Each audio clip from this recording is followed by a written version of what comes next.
சாமி கிட்ட என்ன வேண்டினாலும் என்ன பரிகாரம் செய்தாலும் எந்த நல்லதும் நடக்க மாட்டேங்குது அப்படின்னு நினைக்கிறவங்க குலதெய்வத்தை ஞாபகம் வச்சுக்கோங்க. குலதெய்வ வழிபாடை நிச்சயமாக வாரத்தில் ஒரு முறை, மாதத்தில் ஒரு முறை அல்லது வருடத்தில் ஒரு முறையாவது கண்டிப்பாக செய்யுங்க. குலதெய்வ வழிபாடு தான் உங்களுக்கு இஷ்ட தெய்வத்தின் சக்தியையும் அருளையும் பெற்றுத்தரும். சரி, குலதெய்வத்தை எப்படி வணங்கலாம் அப்படின்னா, நாளைக்கு ஆடி 1 புதன்கிழமை வருது.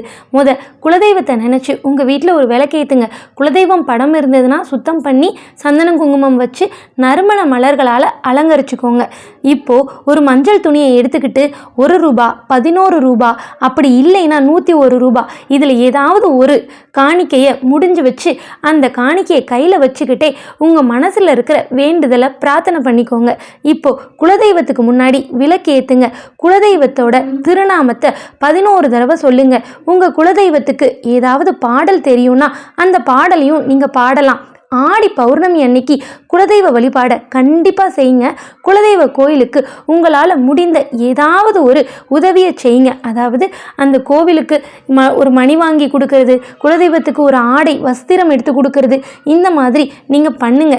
நிச்சயமாக குலதெய்வ அருள் உங்களுக்கு கிடைக்கும். குலதெய்வத்தை தினம் தினம் எந்த காரியம் பண்ணுறதுக்கு முன்னாடியும் ஞாபகம் வச்சு குலதெய்வத்தினுடைய பெயரை ஒரே ஒரு தடவையாவது ஒரு நாளைக்கு சொல்லிடுங்க.